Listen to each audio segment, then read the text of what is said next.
Hola, buen día, buenas tardes, depende de dónde nos estén escuchando. Bienvenidos a este nuevo webinario organizado por Manage Engine, a quien aprovecho a agradecer como siempre la invitación que tienen la gentileza de hacerme para brindarlo.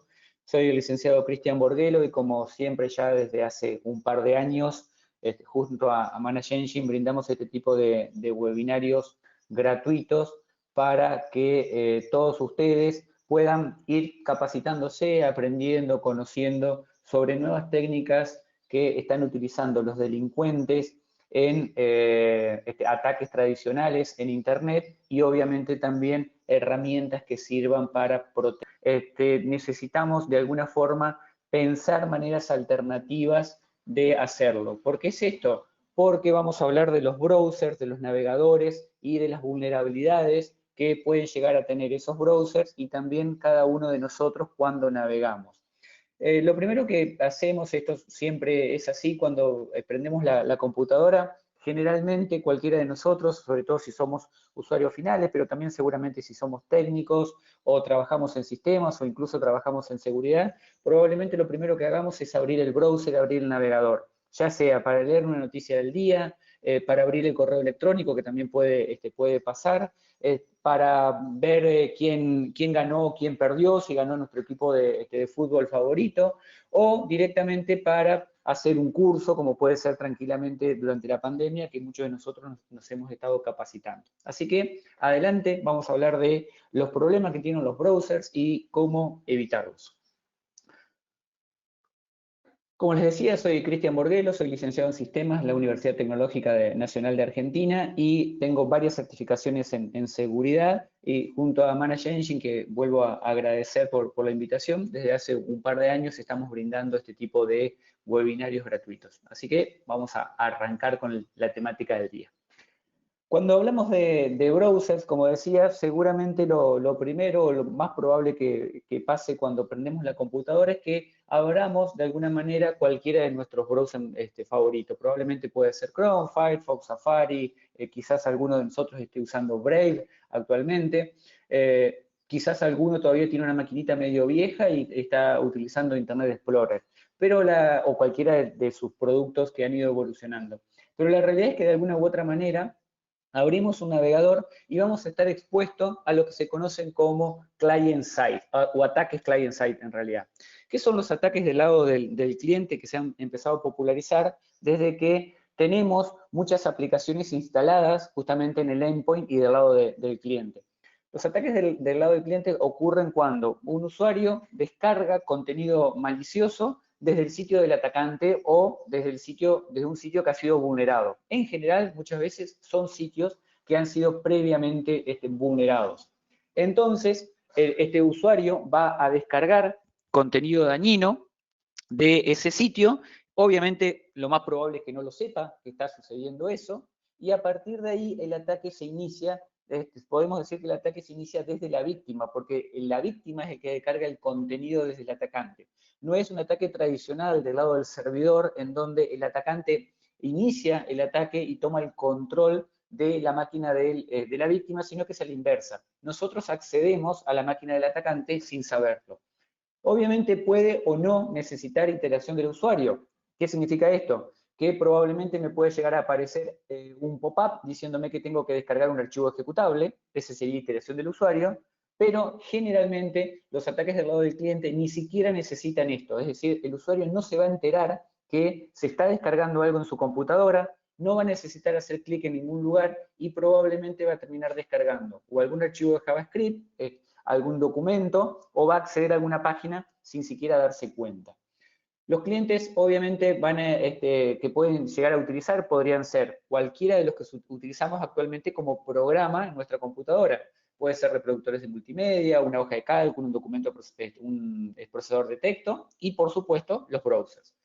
Y lo interesante de esto para el atacante, no para nosotros, sino para el atacante, es que las medidas en el perímetro no van a restringir este contenido. ¿Por qué? Porque en general va a ser contenido permitido que está alojado dentro de un sitio web y como el usuario es el que lo solicitó, en general las aplicaciones de perímetro, de control de perímetro, como puede ser un firewall, muchas veces no lo van a hacer. En algunos casos sí, pero generalmente pueden pasar desapercibidos. Por lo tanto, en general, los tipos de ataques client-side son muy difíciles de mitigar para las organizaciones que están conectadas a Internet, que hoy me atrevería a decir que es un 99.9% de las organizaciones. Entonces, algunas cosas que tenemos que recordar, y acá les pido que no se les caiga una lágrima cuando vean esto, el viejo Internet Explorer, ¿sí? ¿Quién no vio cosas como esta a veces instaladas en Explorer 4, 5, 6 incluso, en donde teníamos barras tras barras, tras barras, tras barra, y la parte usable del browser, ese pedacito de abajo en la parte inferior.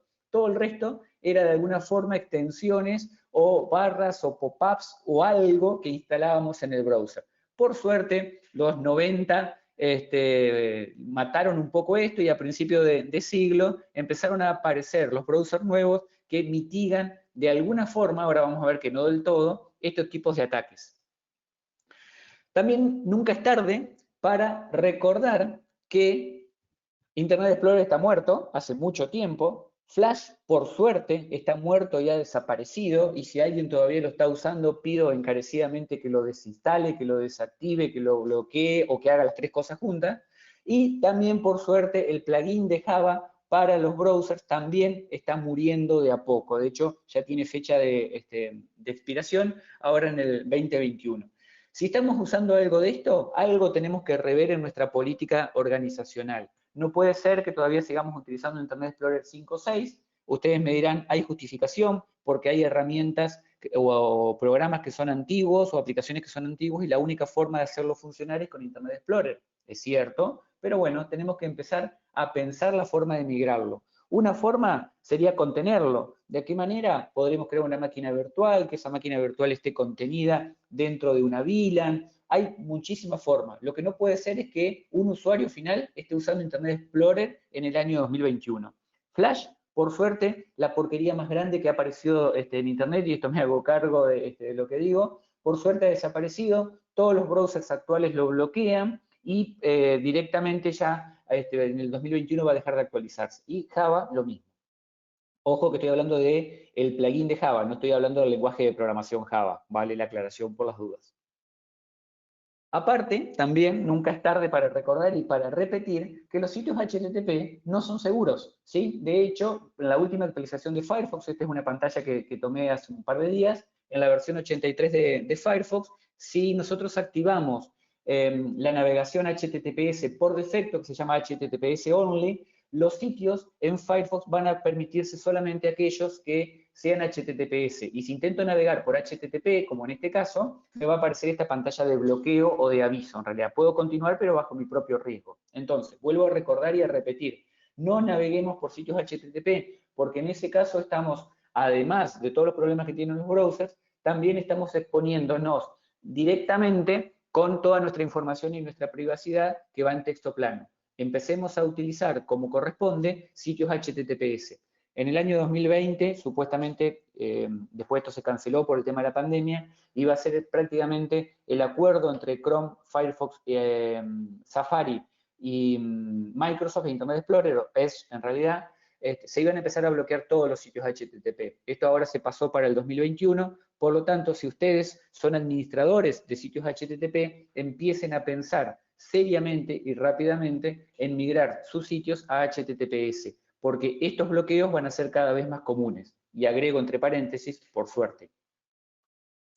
Bien, los problemas del pozo de agua. ¿Sí? Esto hay un ataque que se denomina así, y básicamente, ¿a qué se hace referencia aquí? Que en África, en el desierto, como ustedes saben, como en las zonas muy secas y en la época muy seca, sobre todo de verano, quedan muy pocos pozos de aguas disponibles para que, por ejemplo, en este caso, una cebra o cualquier otro animal vaya a tomar agua. Y ese es el lugar ideal para que los depredadores esperen y terminen capturando a sus presas, a sus víctimas. Esto pasa, por supuesto, con todos los depredadores, sabiendo que tarde o temprano un animal se va a acercar a ese pozo de agua porque va a tener que beber sí o sí, aparecen los depredadores en ese momento. Bueno, en realidad es un problema y es parte de la vida natural, es un problema sobre todo para la víctima, ¿no?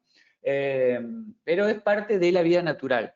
Eso lo mismo sucede actualmente en Internet y sucede especialmente con los browsers. ¿Qué es un ataque de watering hole attack? Un ataque de pozo de agua. Sigue el siguiente esquema que yo voy a mostrar rápidamente para que se entienda. Yo voy a tener un sitio web en donde seguramente voy a tener contenido HTML y contenido de scripting, y a partir de ahí va a ingresar un atacante, va a buscar vulnerabilidades en ese sitio. Por eso yo cuando empecé a hablar hoy dije que seguramente la víctima va a terminar entrando posteriormente a un sitio vulnerado, porque no va a saber que ese sitio fue vulnerado y que tiene vulnerabilidades y que el atacante lo tiene bajo su control.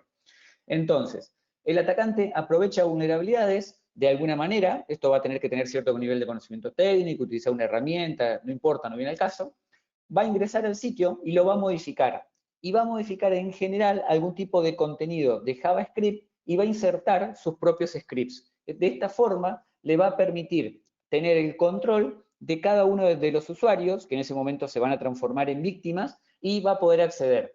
Básicamente, el sitio web en ese momento se transforma en nuestro pozo de agua. Lo único que va a tener que hacer el atacante es, que ya tiene el sitio troyanizado, por decirlo de alguna manera, y bajo su propio control, es esperar. Es lo único que tiene que hacer.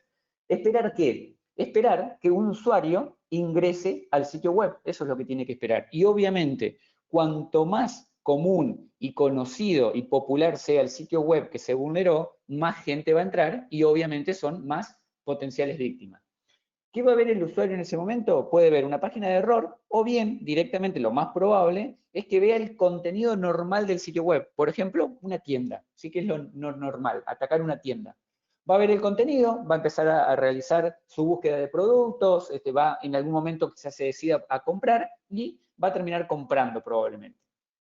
En ese momento, mientras está sucediendo esto y el usuario está navegando normalmente y está pensando si compra una silla o un sillón, en ese momento ese script está haciendo un análisis automático de todo el contenido de la información de ese usuario.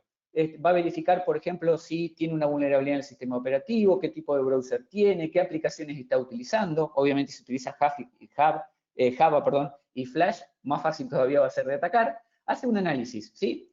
Y a partir de ahí va a empezar a explotar vulnerabilidades.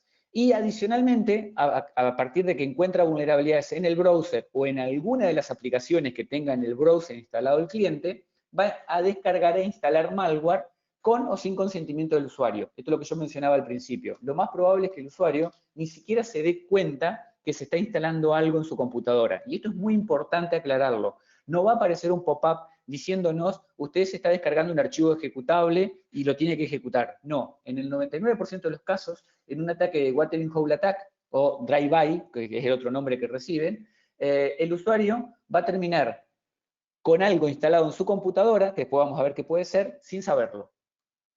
Y luego, a partir de ahí, el atacante va a tener el control prácticamente completo del browser durante la sesión activa del usuario. El browser sabemos que en general siempre lo tenemos prendido, casi todo el día, por lo tanto el browser va a estar bajo el control del atacante, va a poder robar datos, realizar espionaje, instalar un ransomware, por ejemplo, que ahora está muy de moda, hacer ese navegador parte de una botnet, etcétera, etcétera. Así funciona un ataque de watering hole attack o drive-by, que es el primer nombre que recibió.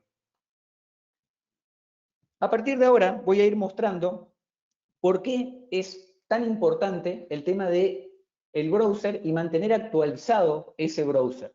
Voy a ir mostrando muchas imágenes de la cantidad de exploits y vulnerabilidades que han aparecido en los últimos 2 años relacionadas con cualquiera de los browsers. Y acá no estoy hablando de que Internet Explorer es más inseguro que Chrome o que Chrome es más inseguro que Firefox o viceversa. Estoy hablando de browsers en general, sin importar la computadora que tenga, el sistema operativo que tenga y el browser que utiliza el usuario. Esto actualmente se ha potenciado y obviamente durante la pandemia también porque el usuario está más conectado a Internet y de forma remota trabaja más y seguramente tenga algún plugin que de forma remota también le permita conectarse a su trabajo, por lo tanto se ha intensificado este tipo de ataques.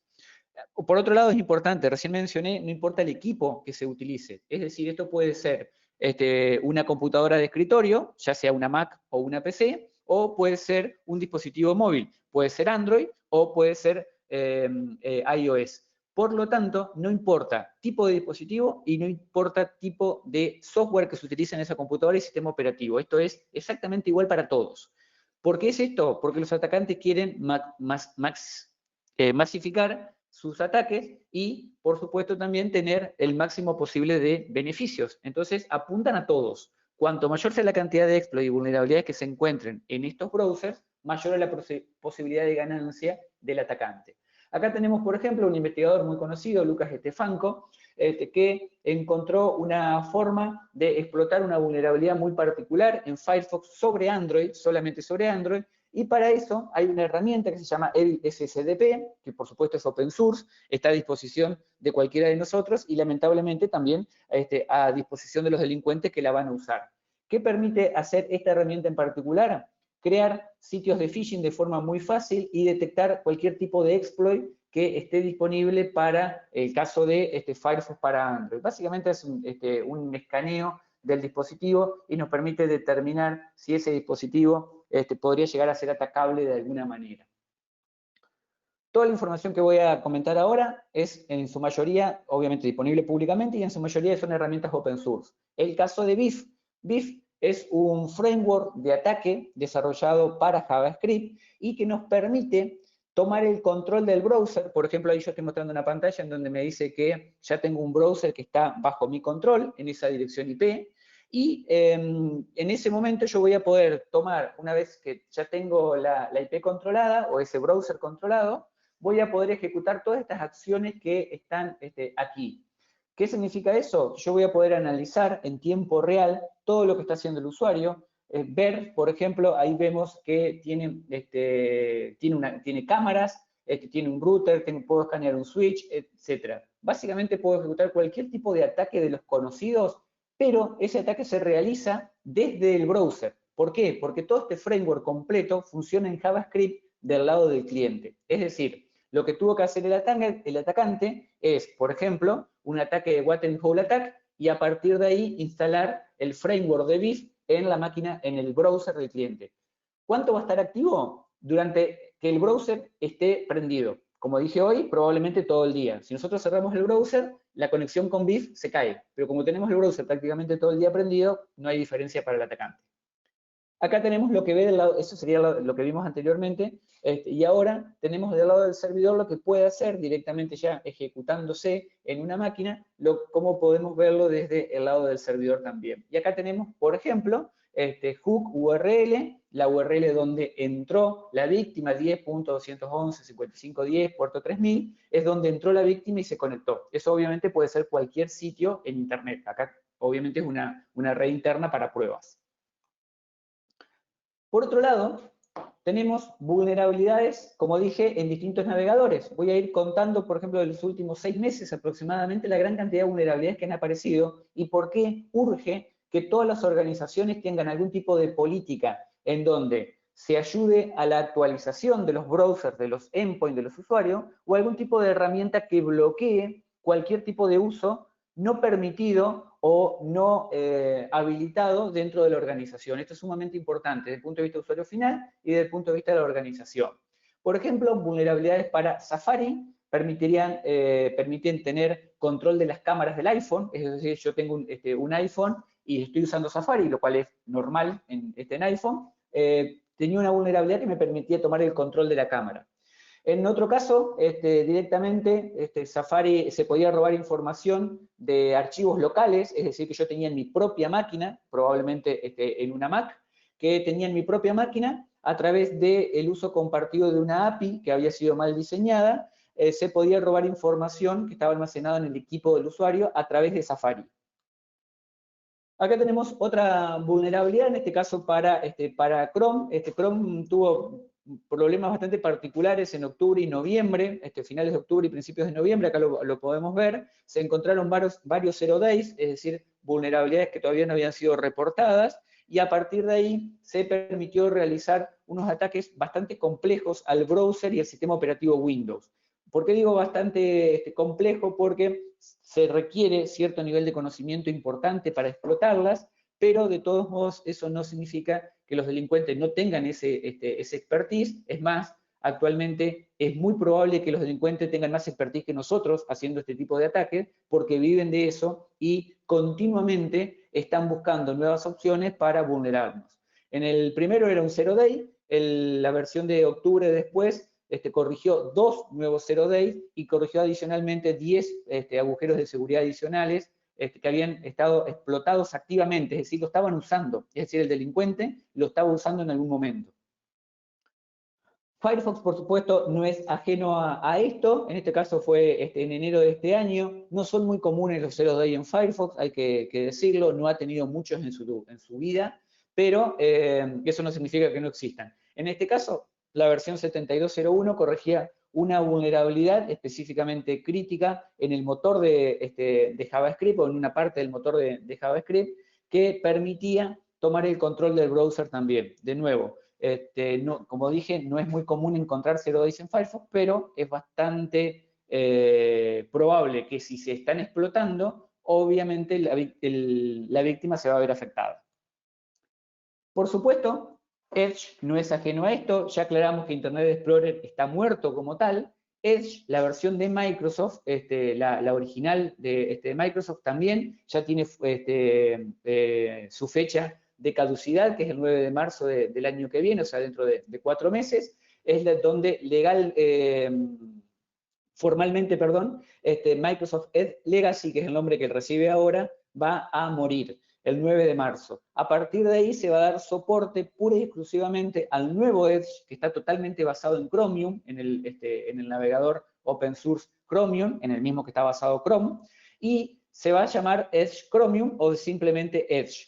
Particularmente lo he estado probando desde hace bastante tiempo, hace más de un año que utilizo el nuevo Edge, más allá de que utilizo Firefox en mi vida cotidiana, digamos, y realmente tengo muy buen feedback del nuevo Edge. Anda muy pero muy bien, no tiene absolutamente nada que envidiarle a Chrome, porque de hecho están basados en el mismo navegador, y mucho menos a Firefox. Así que también para las organizaciones, en donde sobre todo son tecnología Microsoft y vienen con, por ejemplo, instalación de AD, de Active Directory, es una muy buena recomendación hoy directamente utilizar Edge y directamente bloquear, en todo caso, el uso de Chrome, de Firefox, de Safari y demás. Esto lo estoy diciendo, obviamente, desde el punto de vista de empresas que utilizan pura y exclusivamente tecnología de Microsoft. Por supuesto, después cada uno decidirá si quiere usar Chrome u otro. Lo único que comento es que Edge es una muy buena alternativa. Edge nuevo. El Edge anterior tenía muchísimos problemas, y ni hablar, por supuesto, del muerto Internet Explorer. Por otro lado, tenemos lo que se denominan los captures de flag. ¿Qué son los captures de flag? Básicamente son desafíos que reúne a distintos expertos en distintos lugares del mundo. Por ejemplo, este año hubo, en realidad se hace todos los años, un desafío, un capture de flag, que se llama Pound, va cambiando en distintos lugares en el mundo. Este año se hizo en Canadá, y este año adicionalmente, para competir con Pound, nació Tianfu. Tianfu Cup es una copa que se lleva adelante, o que el capture de flag se hace en China específicamente. Este fue el primer año que se hizo, fue a principios de noviembre, como vemos allí en el tweet, y el objetivo de este año, de todos los investigadores, fue romper el cliente, ¿sí? Obviamente, como podemos ver ahí en amarillo, encontraron vulnerabilidades para Chrome, para Safari y para Firefox. Y bueno, para Adobe PDF Reader, que no es ningún milagro, digamos, cualquiera de nosotros, creo que hasta un recién nacido puede encontrar vulnerabilidades en Adobe PDF Reader. No es ningún milagro, no lo usen si pueden, y esto corre bajo mi propia responsabilidad. Traten de evitar el uso de Adobe PDF Reader y busquen alternativas open source, como puede ser Foxit. ¿Por qué? Por la gran cantidad de vulnerabilidades que tiene Adobe Reader. Y obviamente, al encontrar, perdón, al volver sobre nuestro tema, Chrome, Safari y Firefox fueron vulnerados en este capture de flag. Obviamente todas las vulnerabilidades fueron reportadas en forma responsable a sus fabricantes para que las solucionen. Bien, ¿qué vimos hasta acá? Que evidentemente hay muchísimos vectores de ataques o probabilidades, vulnerabilidades, zero days, etcétera, que le permiten al atacante tener un montón de herramientas para vulnerar los browsers. Por lo tanto, evidentemente ellos lo van a utilizar en contra nuestra o en beneficio de ellos. Y una de las herramientas o las técnicas en realidad que utilizan es la conocida malvertising. Malvertising tiene un montón de definiciones, ha ido evolucionando en el tiempo y demás, pero acotándolo y tratándolo de hacerlo lo más corto posible o conciso posible, básicamente es una técnica que intenta distribuir malware a través de algún tipo de anuncio o publicidad en línea. ¿Qué significa eso? Que se va a aprovechar las redes de distribución de publicidad legítima, por ejemplo AdSense, por mencionar una de las miles de empresas que existen de publicidad legítima, y lo que hace el delincuente es alquilar su espacio de publicidad. Obviamente la empresa que se lo alquila no tiene por ahí una política suficientemente rigurosa de evaluación de cuál es la publicidad que está exponiendo el delincuente y pasa como si fuera publicidad legítima. Es el mismo caso de que comparar por qué en el Google Play hay tanto malware y tantas aplicaciones dañinas y en la tienda de Apple no sucede eso. Simplemente porque Apple es muchísimo más riguroso haciendo las evaluaciones de las aplicaciones que publica en su tienda, cosa que Google no hace, literalmente, no hace. Aquí es lo mismo. Cuando una empresa de publicidad no tiene el suficiente control sobre las empresas que venden publicidad a través de ellos, sucede lo que vamos a explicar ahora. Básicamente, el atacante va a terminar publicando algún tipo de script, alguna URL particular y demás, y va a empezar a hacer publicidad, con comillas, en un sitio web o en muchos sitios web. Cuanto más sitio web aparezca la publicidad dañina, mayor es la posibilidad de ganancia del delincuente.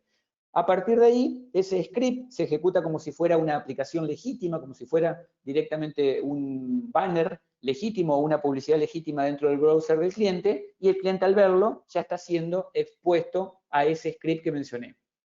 Básicamente actúa como un vehículo para múltiples formas de actividad fraudulenta, por supuesto, al tener un JavaScript del lado del cliente, lo mismo que pasaba con BIF hace un ratito cuando lo mostré, el atacante tiene un control prácticamente completo de monitoreo y de exfiltración de datos de parte desde la víctima hacia su red de monitoreo. Por otro lado, es común confundir el malvertising con el adware. Tienen cosas que se parecen, pero el adware en realidad se instala al lado se instala en la computadora generalmente, es algún tipo de programa que se instala en el sistema operativo y obviamente después muestra publicidad también en el browser, es decir, el objetivo termina siendo más o menos el mismo, pero la diferencia es que acá que el malvertising funciona a través de una red de distribución de publicidad legítima generalmente. En el cambio en adware yo tengo que tener algo instalado en mi sistema operativo. Por lo tanto hay una pequeña diferencia. Sin entrar demasiado en eso, básicamente todo el ecosistema incluye una red compleja de scripts, sitios de editores, servidores de anuncios, CDN, redirecciones extremadamente complejas y largas que son muy difíciles de seguir. Y el código malicioso se va implementando inicialmente en la página web de un editor, o sea, del que publica la publicidad, y a partir de ahí se empieza a propagar. Y en general solo va a afectar a usuarios que ven esa página web infectada. ¿Qué significa eso? Que yo voy a entrar la primera vez, por ejemplo, me infecto, voy a estar un minuto dentro de esa página y el atacante va a tener durante ese minuto el control del browser. Si yo cierro la pestaña o cierro el browser, automáticamente se pierde esa posibilidad del atacante. ¿Cómo funciona? El usuario entra al sitio web que está mostrando un ad, o está mostrando una publicidad. Esa publicidad siempre, de alguna u otra forma, envía información al sitio del advertiser, que en general puede ser una red legítima o ilegítima, pero en algún momento el atacante seguramente puso un banner malicioso allí. Ese banner malicioso viaja hacia el browser del cliente y lo muestra en el browser del cliente, y a partir de ahí empiezan los ataques drive-by que mencioné anteriormente, el más conocido de todos, o el nombre más popular, el ataque del pozo de agua que mencioné antes. Entonces, básicamente esa es la forma y el esquema general que tiene el malvertising. Por otro lado, acá tenemos, por ejemplo, en febrero de este año, una empresa dio de baja e informó primero a Google sobre extensiones en Chrome que estaban permitiendo directamente el fraude de millones de usuarios que habían instalado las extensiones, y a partir de ahí se permitía instalar adware por un lado o bien mostrar publicidad engañosa, es decir, mostrar malvertising al usuario. En este caso era más sencillo todavía el ataque porque se hacía a través de las extensiones, tema que justamente vamos a cubrir ahora. Bien, las extensiones. Las extensiones son algo maravilloso, sin duda, pero una de las cosas que tendríamos que preguntarnos cuando instalamos extensiones, y lo mismo deberíamos preguntarnos cuando instalamos una aplicación en nuestro teléfono, es quién observa y controla la privacidad del usuario referido a la aplicación. Acá tenemos una aplicación muy conocida, Grammarly, una aplicación con la que no tengo absolutamente nada, de hecho es una aplicación legal, o hasta donde conozco es legal, de hecho yo la he usado, y lo que hace Grammarly es corregir en tiempo real nuestro inglés. Es decir, si estamos aprendiendo inglés o queremos escribir un buen correo electrónico en inglés y no nos manejamos demasiado cómodo, Grammarly lo que va haciendo es, a medida que nosotros vamos tipeando, voy a poner el video de vuelta, a medida que nosotros vamos tipeando, va corrigiendo la gramática, corrigiendo y al leer cada palabra, por supuesto, se sabe que esa información está siendo enviada a un sistema en cloud, en la nube, de Grammarly. Entonces la pregunta que yo hago acá, y vuelvo a repetir, esto es nada contra Grammarly ni nada por el estilo, es simplemente para plantearnos la pregunta. ¿Quién controla la privacidad de lo que nosotros estamos escribiendo? Porque yo acá puedo escribir cualquier tipo de correo electrónico o cualquier tipo de información que estoy publicando, y si estoy dentro de la organización, lo que voy a hacer es estar exfiltrando información. Por más que Grammarly sea una empresa legal y que tenga la mejor intención, la realidad es que yo estoy exfiltrando absolutamente todo lo que escribo. Ni hablar si estoy mandando tarjetas de crédito, información sensible de la organización, etcétera, etcétera. Vuelvo a repetir, Grammarly, hasta donde sé, es una aplicación absolutamente legal, la empresa que está detrás es una empresa absolutamente legal, pero la pregunta que planteo es respecto a la privacidad y cómo nosotros tenemos que controlar la privacidad de nuestros usuarios y de nuestra organización. Y esto es una pregunta que se hizo una empresa, Duo, que se encarga de esto. Básicamente lo que hizo el año pasado fue estudiar alrededor de 150.000 extensiones en el mercado. Y llegó a la conclusión de que el 31% de las extensiones usa algún tipo de biblioteca que tiene vulnerabilidades. Un tercio son aplicaciones que tienen vulnerabilidades, básicamente. El 80% directamente no tiene ningún tipo de política de privacidad. Justamente lo que yo me preguntaba con respecto a Grammarly, que sí lo tiene, valga la aclaración. ¿Qué significa esto? Que cuando yo estoy instalando la aplicación o estoy instalando la extensión, nadie me dice quién va a cuidar mis datos y ni siquiera me entero quién está detrás de esa empresa o de esos datos. Y el 77% de las extensiones ni siquiera tenían soporte. Es decir, son cosas que se publican en Internet que los usuarios las descargamos y las usamos y no sabemos lo que hay detrás. Por otro lado, esta empresa también publicó una aplicación gratuita que la pueden ver online, se llama Excavator, y lo que hace Excavator es analizar cuáles son las medidas de seguridad que tiene cualquier tipo de extensión. Nosotros le decimos qué extensión queremos analizar, por ejemplo, antes de usarla, le decimos qué extensión queremos usar y se hace un análisis en base a varios parámetros que fueron extrayendo en varios estudios. Y, por ejemplo, acá me dice que esta extensión en particular, yo agarré una aleatoriamente, me dice que tiene un riesgo bastante alto en todo lo que tenga que ver con el Content Security Policy, y por otro lado, que tiene un riesgo también bastante importante, marcado en amarillo, respecto a los permisos que le estoy dando a la aplicación dentro del browser. Entonces, finalmente con esto podemos tener una idea, con un número final de 1 a 1000, qué tan riesgosa es la extensión que nosotros estamos usando. Obviamente, cuanto más alto, por supuesto, mayor es el riesgo. Por otro lado, las extensiones y el malware están íntimamente relacionadas porque, como decíamos anteriormente, los delincuentes utilizan las extensiones para tomar el control del browser. En este caso, por ejemplo, Chrome removió más de 70 extensiones que eran malware, específicamente que fueron detectadas como malware dentro de su store de extensiones. Esto es muy semejante a lo que pasa con las aplicaciones móviles cuando instalamos aplicaciones desde el Play. Por otro lado, está, como decíamos, es malware específicamente, y algunos de esos malwares específicos pueden ser directamente una botnet. En este caso, Trend Micro detectó extensiones en Chrome también, que una vez instaladas, creaban una botnet a partir del browser del usuario. Y acá tenemos otro, un Zero Day, justamente lo que mencionaba antes, en este caso del 2019, fue utilizado por una botnet en una operación de espionaje, está el nombre de la operación, pueden buscar después información, Pero lo interesante de esto es que se utilizó un Chrome, un zero day. ¿Qué significaba? Que ni siquiera Google sabía que existía ese exploit y los delincuentes los estaban utilizando para hacer operaciones de espionaje. Ese es el nivel de avance y sofisticación que quería mostrar y que quiero que quede claro los riesgos cuando nosotros utilizamos navegadores. Obviamente la solución no es dejar de usar el browser, no voy a decir esa idiotez, pero sí es importante tomar medidas respecto a las cosas que hacemos dentro del browser. Por otro lado, acá vemos otro también de huevo, Google bloqueó 106 extensiones maliciosas, de acuerdo al mes. Estas noticias salen todos los meses, 100, 200 un mes, 300 el otro, y así sucesivamente, todo el tiempo aparecen extensiones. Lo que es interesante que podríamos preguntarnos es, ¿por qué esas extensiones llegaron primero al store? Lo mismo que pasa con el Play. ¿Por qué las aplicaciones dañinas llegan? ¿Por qué no bloquearlas desde el principio? Hay varias soluciones, varias respuestas a eso, pero la realidad es que los procesos iniciales de revisión suelen ser bastante laxos. Entonces, a Chrome le conviene tener millones de extensiones porque significa que más usuarios lo van a estar usando. Cosa que no hace Firefox, por ejemplo. Firefox tiene mucho más controlado las extensiones y ni hablar de otros browsers. Acá tenemos extensiones de vuelta. 33 millones de veces había sido descargada una extensión maliciosa, es decir, 33 millones de usuarios habían sido afectados, o más o menos. Y en este caso, Mozilla baneó 200 add-ons al principio de este año, también que permitían de alguna forma tomar el control del browser del usuario. Finalmente, el fingerprinting.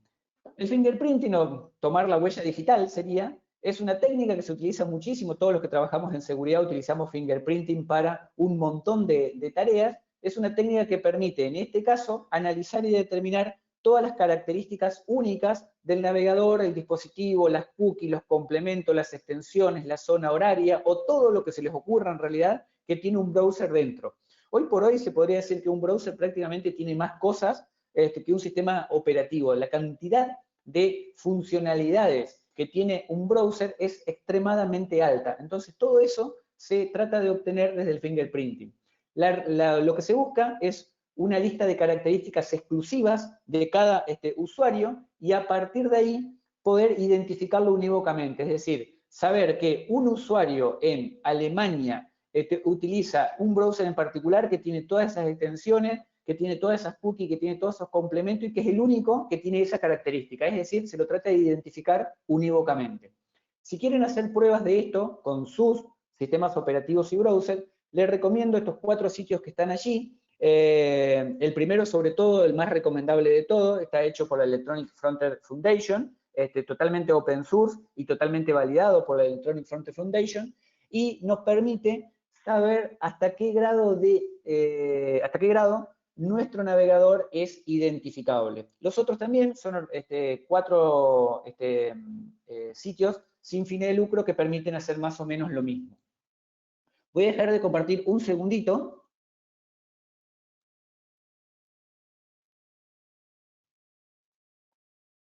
Quiero mostrar algo. Ahí está.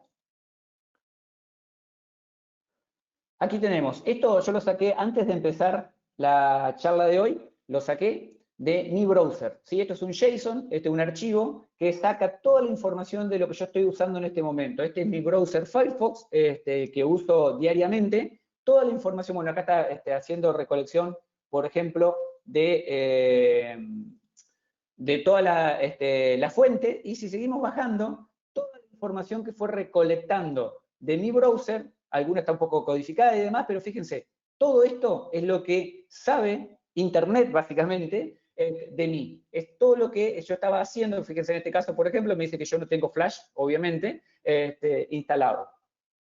Vuelvo entonces a la diapositiva. Como decía, acá lo importante es que ustedes mismos hagan sus propios tests, si están dentro de una organización, que testeen los usuarios, los browsers de los usuarios y ver hasta dónde estamos expuestos en ese tipo de información. Junto con la información que mostré recién, en eso hice varias pruebas. Por ejemplo, probé un Firefox sin bloqueadores y me dice que yo no estoy protegido de traqueo en la web. En cambio, si pruebo un Firefox con un bloqueador, que en este caso fue AdBlock, me dice que yo tengo una protección fuerte, es decir, AdBlock me estuvo protegiendo de ese tracking. Y me dice que yo soy único entre 329.000 testeados, lo cual es bueno, ¿sí? Pero podría ser muchísimo mejor, obviamente. Y si pruebo Brave, otro navegador que recomiendo fuertemente, instalado por defecto, sin ningún tipo de instalación, me dice que tengo todo bloqueado e incluso que mi fingerprinting está siendo randomizado. ¿Qué significa eso? Que cada vez que se envía información a Internet, esa información se inventa, entre comillas, se modifica para que el fingerprinting falle, el fingerprinting del lado del servidor falle y no me puedan identificar unívocamente. Esta es una opción muy interesante que tiene Brave por defecto. Bien, por otro lado, hice una pequeña estadística para saber a ver qué tan único soy en Internet. En este caso, yo estoy usando Windows 10, me dice que soy parte del 56% de los usuarios que entraron a hacer la prueba, que soy parte del 41% que usa Firefox, soy parte del 0,12% que usa la versión 83. Como dije hoy, la versión 83 de Firefox es la última, se publicó hace 2 días, y me llamó muchísimo la atención el porcentaje. Solamente 0,12% instaló la última versión de Firefox. Muy curioso, y la verdad que me llamó la atención. Me dice que soy parte del 2,15% que entró desde Argentina, o por lo menos el UTC-3, y que soy parte del 1,38% que habla español, o que entró al sitio y que habla español, o que en realidad tiene el browser configurado en español para hablar con propiedad. Entonces, eso es qué tan único soy. En realidad no soy demasiado único, lo único que llamaría la atención es 0.12 de la versión 83, pero el resto nos da una idea acabada de qué tan traqueable e identificable somos en Internet. Esto es interesante cuando se investiga cibercrimen, por ejemplo, en donde yo quiero identificar a un usuario que es un cibercriminal, pero no está bueno cuando nos están vigilando a nosotros y están invadiendo nuestra privacidad. Entonces hay que balancear las dos cosas como siempre. Bien, y para finalizar y darle pie, como siempre, a mi compañero para que muestre una herramienta que puede llegar a ser utilizada para bloquear este tipo de comportamiento, dejo una serie de herramientas gratuitas que yo suelo utilizar. Estos se pueden utilizar desde la organización o se pueden utilizar de forma personal. Esto lo pongo porque me lo suelen preguntar muchísimo. Yo recomiendo siempre Firefox o Brave, es las recomendaciones que doy para browser. No recomiendo ni Edge, ni mucho menos obviamente Internet Explorer, ni Safari ni Chrome, por el alto grado de toma de información que hacen de parte del usuario. Por lo tanto, recomiendo Firefox y Brave, sobre todo en el último tiempo. AdBlock, un bloqueador sumamente conocido que funciona en todos los browsers. AdBlock Plus, que se podría decir que es su competencia, también ambos son open source. Avin es un plugin que es sumamente interesante para proteger la privacidad, sobre todo de los correos electrónicos y de la navegación. Ghostery hace lo mismo. Privacy Badge hace lo mismo. Disconnect Me y Facebook Container. Facebook Container para mí es esencial. Es un bloqueador de todo lo que tenga que ver con los botones de redes sociales. Por lo tanto, directamente bloquea el botón de me gusta y absolutamente todos los botones de tracking que usa Twitter, que usa Facebook, que usa Microsoft, que usa Google, etcétera, los bloquean. No Script, si son profesionales y han trabajado en seguridad o les gusta este tema, lo deben conocer. Es un bloqueador de scripting sumamente efectivo y también hay que tener cuidado porque si se me va la mano con no Script, no puedo navegar directamente. Entonces hay que saber configurarlo un poquito. Y uBlock Origin también se podría decir que es la competencia de AdBlock y AdBlock Plus. Así que ahí tienen distintas opciones como para probar y demás. Después cada uno se quedará con uno o dos, no van a usarlas a todas porque no tiene mucho sentido, lo único que haríamos es estar haciendo 4 o 5 veces el mismo trabajo porque todos hacen más o menos lo mismo. Entonces, cada uno después elegirá qué le conviene o qué le gusta más.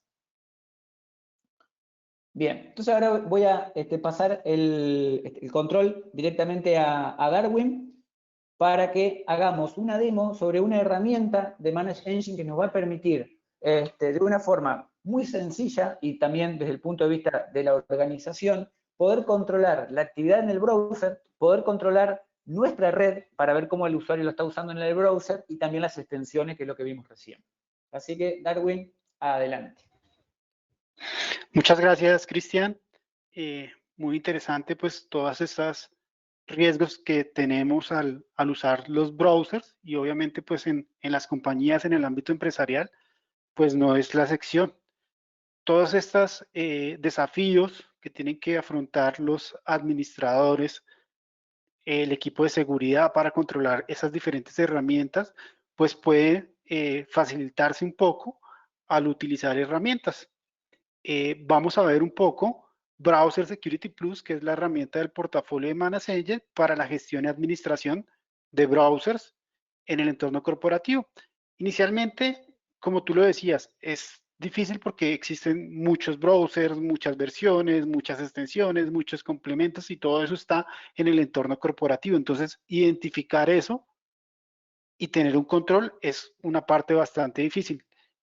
Tener una herramienta que nos ayude inicialmente a identificar esa información, pues digamos que es una gran ayuda para poder tener un control y generar medidas que mitiguen estos riesgos a los que nos exponemos. Entonces, una herramienta como Browser Security Plus inicialmente pues nos va a compartir dashboard como este que yo les estoy viendo, donde en mi laboratorio que tengo elaborado, donde tenemos 4 equipos, pues tengo 4 equipos, él me dice esos equipos qué tan vulnerables son, si tenemos algún tipo de control para prevención de amenazas o prevención de fugas, también me dice cómo es la distribución de los diferentes browsers que están en mis equipos, entonces por ejemplo, acá tengo 4 diferentes browsers como browsers por defectos para la navegación, en los que se incluye Chrome, Internet Explorer, Firefox, Edge, entre otros. Entonces, cada persona generalmente puede tener un browser preferido para navegar y en el ámbito corporativo, pues deberíamos tener ese tema estandarizado. También me dice qué extensiones están identificadas. Por ejemplo, tengo 29 extensiones en esos 4 equipos, de las cuales 5 son potencialmente peligrosas. Si doy clic acá, pues voy a tener información de cuáles son esas extensiones que pueden ser peligrosas y dónde están instaladas en cada uno de mis equipos. Aprovechando acá, pues voy a explorar un poco más los diferentes insights que tiene la herramienta. Vamos a tener información de las extensiones potencialmente peligrosas que son más usadas, cuáles extensiones recientemente se han añadido, qué plugins se han añadido. Si quiero ver información, por ejemplo, de mis browsers, pues voy a tener información de qué browsers están presentes en mi ámbito empresarial. La herramienta soporta pues los 4 browsers principales que se utilizan en el ámbito empresarial, como lo son Google Chrome, Internet Explorer, Firefox y Edge, y Edge Chromium también. Nos va a decir cuántos equipos tienen instalado ese browser, si hay browsers con versiones anteriores, ¿cierto? En este caso, Cristian decía que en el ejercicio de seguimiento le parecía muy extraño que solo el 0,12% tuviera el browser actualizado. Entonces, digamos que esta herramienta nos va a poder permitir tener información para controlar esto, saber si mis browsers en el ámbito empresarial efectivamente están actualizados o no están actualizados, qué extensiones tengo, cuáles extensiones son potencialmente peligrosas, y esa misma información la voy a tener por cada uno de los diferentes browsers que estoy utilizando en mi herramienta. También voy a tener información para la gestión de mis plugins o extensiones. Voy a tener información detallada por computador. Browser Security Plus es una herramienta que funciona basado en agentes, se instala un agente en cada uno de los equipos que estamos administrando y este agente se encarga de tomar la información del browser y aplicar las diferentes políticas que nosotros parametrizamos para hacer el control como tal. Con base en eso, pues calcula un score de qué tan seguro es ese equipo a nivel del manejo de los browsers que tengamos. Y obviamente, pues yo puedo explorar en cada uno de esos equipos detenidamente, pues qué controles puedo implementar allí. Por ejemplo, acá podemos tener hasta 20 controles para prevenir temas de amenazas, de fuga de información, ¿cierto? Y también tenemos algunos controles para prevenir amenazas que yo puedo parametrizar y verificar si están siendo aplicados a ese equipo de cómputo o no. En este caso, pues digamos que no tenemos ninguno, pero la herramienta nos permite actualizarlo. Podemos tener información de en ese equipo puntual qué browsers tenemos, qué plugins tenemos. Una información sumamente importante y valiosa es conocer la actividad web que tiene ese equipo, qué sitios están visitando en el ámbito empresarial, qué cantidad de visitas tenemos, si tenemos descarga de esos sitios o no, y con eso podemos implementar medidas que nos permitan validar si esos accesos que se están teniendo en nuestro entorno corporativo son requeridos para nuestras labores diarias o si necesitamos implementar políticas que restrinjan esos accesos porque pues seguramente pueden ser de aplicaciones o de herramientas que no son necesarias en el ámbito empresarial. También vamos a tener la información de las diferentes características que yo parametrizo para cada uno de los diferentes browsers que estoy utilizando. Ahora bien, ¿cómo funciona la herramienta? La herramienta tiene tres tipos de hacer administración. Una primera forma de hacer administración es creando diferentes grupos de equipos de trabajo, ¿cierto? Donde yo asocio un grupo, por ejemplo, al área operativa, un grupo al área de ventas, un grupo al área de contabilidad, un grupo al área de sistemas, de tecnología, y a cada uno de esos grupos le asocio diferentes políticas, le distribuyo diferentes políticas de acuerdo a lo que necesite. Entonces yo puedo crear los diferentes grupos como lo requiera. También puedo crear diferentes grupos de sitios web. Este tema de los grupos de sitios web me sirve para controlar el acceso, por ejemplo, a sitios web, generar categorías donde yo pueda definir, por ejemplo, las aplicaciones que son utilizadas en el ámbito empresarial y definir que solo ese grupo de aplicaciones les vamos a dar acceso. Por ejemplo, tengo acá un grupo que lo llamé redes sociales y en este grupo de redes sociales pues tenemos Facebook, tenemos Instagram, tenemos LinkedIn, tenemos TikTok, tenemos diferentes redes sociales que yo puedo utilizar después para aplicar mis diferentes políticas. Y por último, voy a tener un repositorio de extensiones que la organización tiene autorizada para su uso y para desplegarlos a los diferentes equipos. Entonces, desde el repositorio yo puedo desplegar las diferentes extensiones que tenga hacia los equipos de cómputo que lo requiera. Ahora bien, listo, ya tengo mis diferentes herramientas para hacer la administración. Puedo crear ahora las diferentes políticas para afrontar todos los desafíos que hablamos durante el desarrollo del seminario. ¿Cómo administro el tema de las extensiones? Entonces yo puedo venir y crear una política específica solo para gestionar las extensiones. En este caso yo ya tengo una configurada acá, que ya la tengo desplegada, pero vamos a ver los detalles de esta política. En los detalles dice que, por ejemplo, para Google Chrome no está permitido que el usuario instale extensiones.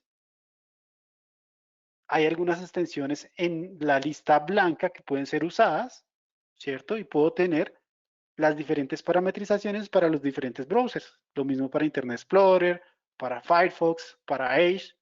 Puedo validar a qué grupos, a qué equipos les he desplegado esta política o a qué equipos de cómputo les he desplegado esta política. En este caso, lo hemos hecho sobre este equipo que se llama Mesales Demo 15.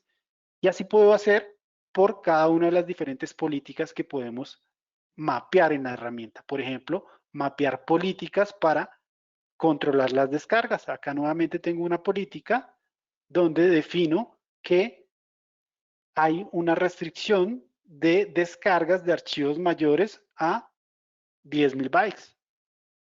En prevención de amenazas, puedo venir y validar también diferentes configuraciones. Vamos a ver acá los detalles de mi política. Por ejemplo, tengo activado un filtro de phishing, tengo restringido la descarga de archivos peligrosos, tengo permitido diferentes situaciones que puedo parametrizar acá con la herramienta. Por ejemplo, las restricciones de flash, que lo hablaba Cristian, que ya no deberíamos usarlo porque está en desuso, pues no están parametrizadas en esta política, por ejemplo.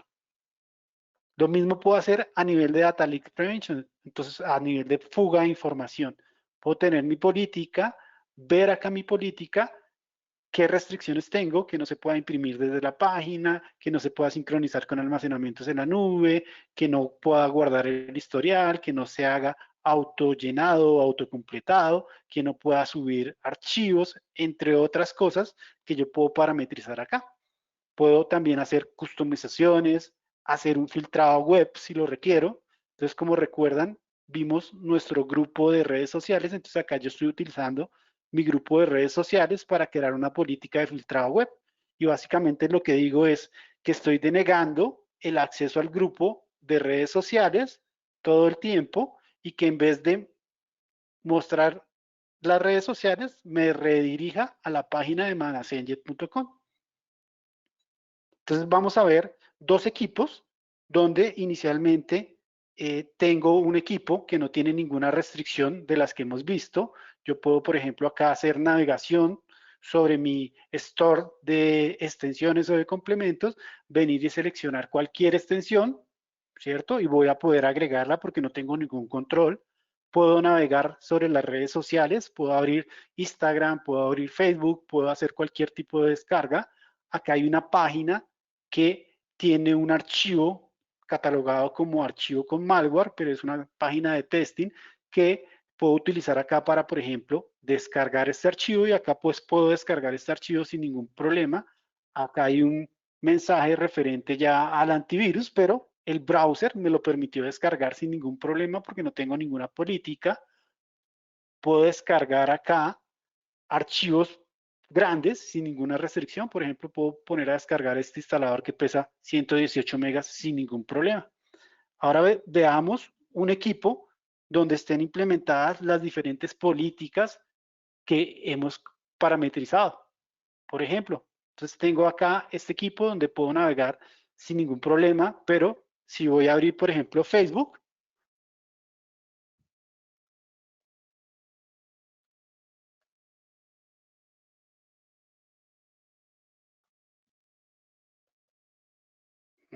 no me sirvió acá el filtro, creo que se me desaplicó la política, pero bueno, revisemos, por ejemplo, a nivel de las extensiones, tengo controlada que no se puedan instalar extensiones. Vamos a recargar acá la página.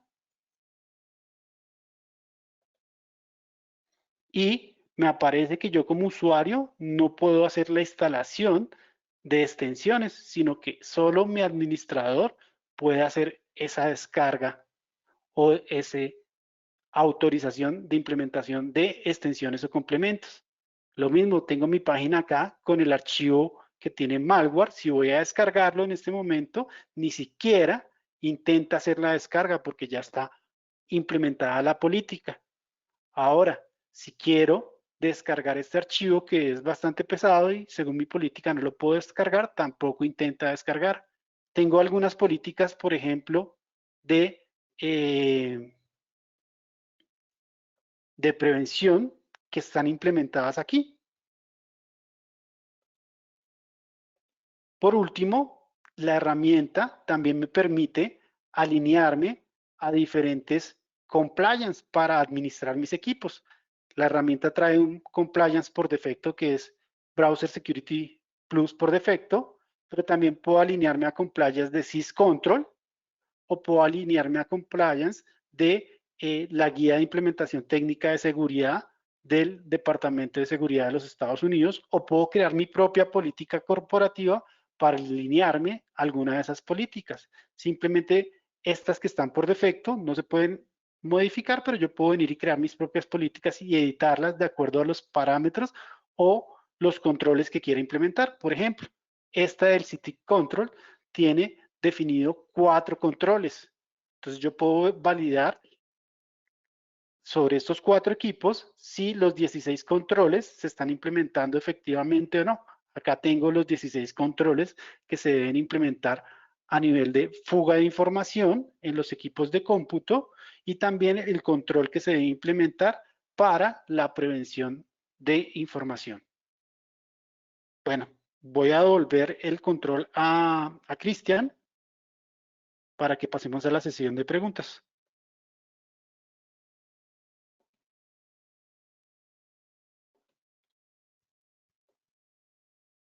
Gracias, Darwin, por la presentación y la demo. Voy a pasar rápidamente a las preguntas. Voy a hacer un panel de las que fueron haciendo. Primero, ¿dónde realizaste las pruebas para mostrar el 0,12% del browser 083? La hice en este sitio, en el último que mostré aquí, este anteúltimo, unique.org, nos muestra una estadística de cómo estamos con respecto al resto de los usuarios. Así que lo pueden hacer ahí sin ningún tipo de problema. Comentar algo sobre el navegador Tor. Sí, yo no lo quise poner para no para no irnos del tema, perdón, con respecto al anonimato y demás, pero efectivamente Tor, por defecto, cuando nosotros lo instalamos, en realidad el browser de Tor tiene un montón de series de características de privacidad que vienen ya configuradas por defecto. Entre ellas, por ejemplo, todo lo que tenga que ver con el bloqueo de scripts, de hecho tiene no scripts instalados por defecto, lo cual también es una muy buena opción para usarlo. Yo no lo quise meter en la charla hoy para no hablar de anonimato y demás, sino no irnos de tema, pero sí, también es una excelente opción, obviamente. La tercera pregunta que nos hacen es si los comercios son responsables de mis datos durante una transacción de compra. Claro que sí, los comercios son responsables de cada uno de los datos que solicitan y almacenan. De hecho, hay una normativa específica que se llama PCI, que es una normativa llevada adelante por las tarjetas de crédito, que es extremadamente exhaustiva en los requerimientos que los comercios tienen que tener cuando almacenan datos personales y también datos financieros, más allá de todas las regulaciones de datos personales que cada uno de nuestros países tiene. Por lo tanto, sí son responsables y si en algún momento ustedes ven que esas políticas no existen o no se están cumpliendo, podemos hacer el reclamo pertinente. ¿Qué recomendación puedes dar para una correcta administración de cookies sin arriesgar la correcta operación de las aplicaciones? Sí, es una pregunta complicada. Controlar cookies es muy difícil realmente porque muchas veces se nos va la mano, entre comillas, controlando esas cookies y podemos ver bloqueado la navegación normal en sitios de aplicaciones. Particularmente lo que recomiendo es un seteo, por ejemplo, con la aplicación que estábamos viendo recién o alguna otra, pero desde donde estábamos viendo recién con Manage Engine se puede hacer sin ningún tipo de problema, hacer un análisis de cuáles son los sitios web por los cuales los sitios ingresan y a partir de ahí cuáles son las cookies que utilizan esos sitios web. Hacer una especie de lista blanca. Es difícil, yo lo sé, y si no directamente una lista de bloqueo por lista negra de cuáles son los sitios y cookies a los cuales el usuario no está accediendo. No es una tarea sencilla, sé que no estoy respondiendo nada, ninguna genialidad, pero lamentablemente no hay otra. Así que, Darwin, te paso de vuelta para que muestres algunas opciones adicionales en base a algunas preguntas que te hicieron. Hay una más que me hacen aquí. ¿Dónde se puede conocer información sobre las extensiones inseguras? En general, los sitios que yo mostré recién tienen listados de extensiones inseguras. Directamente, muchas veces se bloquean. Por lo tanto, esa extensión deja de existir. Lo mejor por ahí es analizarlo con la herramienta que yo mencioné anteriormente, con Excavator, ver qué extensión vamos a usar y verificar si esa extensión tiene algún tipo de probabilidad de que sea dañina. Acá yo lo vuelvo a mostrar, esta Excavator nos dice qué nivel de riesgo tiene esa aplicación. Así que, Darwin, te cedo de vuelta el control para que muestres y contestes alguna de las preguntas que aparecieron para ti.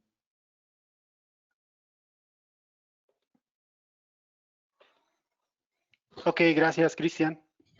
Okay, Darwin, si quieres yo te hago las preguntas. Una de las preguntas que te llegaron a ti es si con Browser Security es posible eliminar complementos no utilizados o dañinos o que consideramos como dañinos para nuestros equipos. Sí, efectivamente.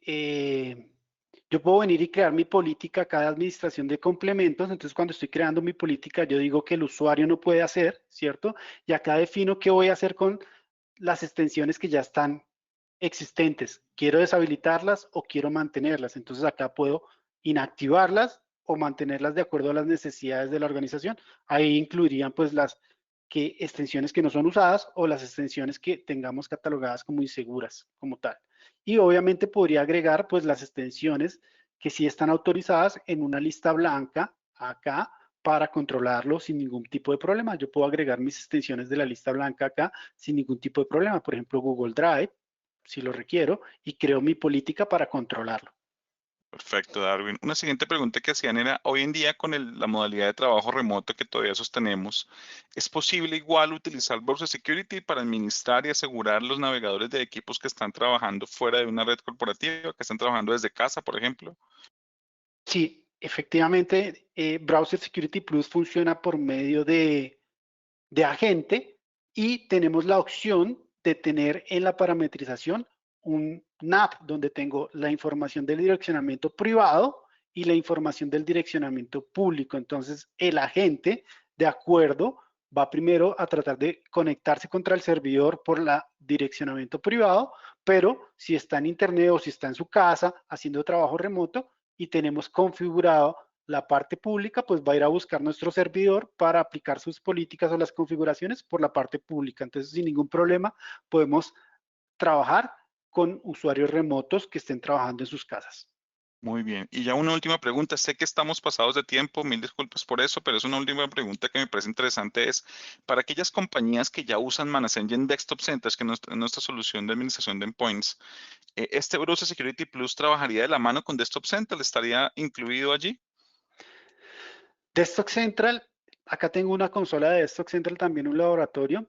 Browser Security Plus puede ser agregado como un add-on, como un complemento a Desktop Central, y entonces yo voy a tener todas estas funcionalidades que acabamos de ver, todas las características, todos los controles que acabamos de ver, lo voy a tener también en mi consola de Desktop Central agregado acá como un complemento sin ningún problema. Acá voy a tener pues mi panel de información con mis equipos, qué navegadores tengo, qué equipos son vulnerables, voy a tener exactamente las mismas características. Muy bien, Darwin. Bueno, se nos pasó un poco el tiempo, como les decía, quedaron algunas preguntas pendientes, mil disculpas por eso, pero queremos también respetar un poco el tiempo de todos, así que muchísimas gracias a todos. No sé si, Cristian, tienes algo que agregar ya para finalizar. No, nada más que, como siempre, agradecer a ustedes, a ManageEngine, por la invitación y a todos los asistentes y demás. Así que nos vemos en la próxima y muchísimas gracias.